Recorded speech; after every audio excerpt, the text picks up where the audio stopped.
अंधेरे की अब हमें बिल्कुल भी आदत नहीं रही ना। अंधेरा हमें अच्छा नहीं लगता। असल में अंधेरे को लेकर हमारे मन में कई तरह के भय होते हैं। इतना ही नहीं, अंधेरा को हमेशा अज्ञानता के साथ जोड़ा गया है, लेकिन अब दुनिया में अंधेरा गायब हो रहा है, दुर्लभ हो रहा है। तो आज की वीडियो में हम बात करेंगे कि अंधेरा हमारे पृथ्वी के लिए क्यों ज़रूरी है और ज़रूरत से ज़्यादा प्रकाश कैसे खतरनाक साबित हो रहा है। 19वीं सदी में जब पहली बार बिजली का बल्ब जला तो यह एक क्रांति थी। रात अचानक दिन में तब्दील हो गई। बिजली की रोशनी के चलते हम दिन और रात की परवाह किए बिना यात्राएं कर सकते हैं और काम कर सकते हैं, जब चाहे पार्टी कर सकते हैं। बल्ब बनाने वालों ने भी यह नहीं सोचा होगा कि उनका आविष्कार इस कदर दुनिया पर छा जाएगा। अब तो बहुत सी जगहों पर बिजली की रोशनी के चलते प्राकृतिक अंधेरा गायब ही हो गया है। आज दुनिया की 80% से ज़्यादा आबादी घने अंधेरे वाले आकाश नहीं देखते। मसलन अमेरिका में इतनी रोशनी रहती है कि लोग अंधेरा को देखना ही भूल गए। लेकिन अब वैज्ञानिक रात में कृत्रिम प्रकाश यानी आर्टिफिशियल लाइट के खतरे के प्रति आगाह कर रहे हैं। वे अब रात के समय कृत्रिम रोशनी को एक तरह से प्रदूषण का नाम दे रहे हैं। बीते सदी में औद्योगिकीकरण की वजह से कृत्रिम प्रकाश का इस्तेमाल बहुत बढ़ गया है, खासकर एशियाई देशों में। ज़रूरत से ज़्यादा जगमग यानी प्रकाश प्रदूषण, जिसे अंग्रेजी में लाइट पोल्यूशन कहते हैं। चलिए अब आगे जानते हैं इसका हम पर और हमारे पर्यावरण पर क्या असर पड़ता है। वैज्ञानिक अध्ययन बताते हैं कि कृत्रिम रोशनी से न केवल आँखों में तकलीफ होती है, बल्कि नींद आना, मोटापा और कई बार डिप्रेशन जैसी समस्याएं पैदा होने लगती है।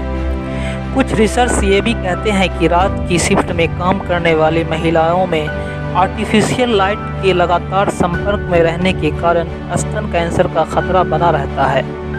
कृत्रिम रोशनी से हमारे शरीर की लय प्रभावित होती है। इससे ब्लड प्रेशर और पाचन तंत्र से जुड़ी समस्याएं हो सकती है। कोरल पक्षी और बहुत से वन्य जीव को परेशानियों का सामना करना पड़ता है जब रात में अंधेरी की बजाय रोशनी होती है। अंडों से निकले केचुए के बच्चे को समंदर में जाना होता है। कृत्रिम रोशनी की वजह से वे रास्ता भटक सकते हैं, इससे उनकी जान भी जा सकती है। रातों में आर्टिफिशियल लाइट से कीड़ों की आबादी में बड़ी गिरावट आ रही है। एक अध्ययन बताता है कि अकेली जर्मनी में गर्मियों के मौसम में 100 अरब कीड़े मर जाते हैं। कीड़े नहीं होंगे तो परागण नहीं होगा, जिससे दुनिया के खाद्य उत्पादन का 1/3 हिस्सा निर्भर है। लेकिन सवाल यह है, हम और आप प्रकाश प्रदूषण को रोकने के लिए क्या कर सकते हैं? चलिए जान लेते हैं। बत्तियां सिर्फ तभी जलाएं जब ज़रूरत हो, काम हो जाए बंद कर दीजिए। लैंप शेड का इस्तेमाल कीजिए ताकि प्रकाश इधर उधर ना जाए। हल्की लाइट जलाइए, वो बेहतर रहेगी। जितना कम रोशनी होगा उतना अच्छा। डिम लाइट का आदत डालिए। पूरा शहर या पूरा देश इन बातों पर अमल कर सकता है। जैसे फ्रांस में स्काई बीम को बैन कर दिया गया है। इकोलॉजी के हिसाब से संवेदनशील इलाकों का खास ख्याल रखा जा रहा है। वहाँ रोशनी ज़्यादा न हो। कई जगहों पर समय तय कर दिया गया है कि जब सार्वजनिक स्थल पर लाइट को डिम किया जाता है या फिर बंद कर दिया जाता है। उम्मीद है अब तक आप अंधेरे की अहमियत को समझ गए होंगे। ये बात सही है कि इंसान को अंधेरे में देखने के लिए रोशनी की ज़रूरत होती है, लेकिन रोशनी उतनी ही रखनी चाहिए जितनी ज़रूरत हो। इस बात को खुद भी समझिए और दूसरों लोगों को भी समझाइए।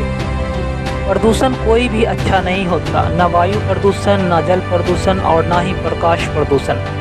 तो आज के वीडियो में इतना ही। वीडियो आपको कैसा लगा और प्रकाश प्रदूषण के बारे में आपके क्या विचार है, नीचे कमेंट में ज़रूर लिखिए। आपका बहुमूल्य समय देने के लिए धन्यवाद।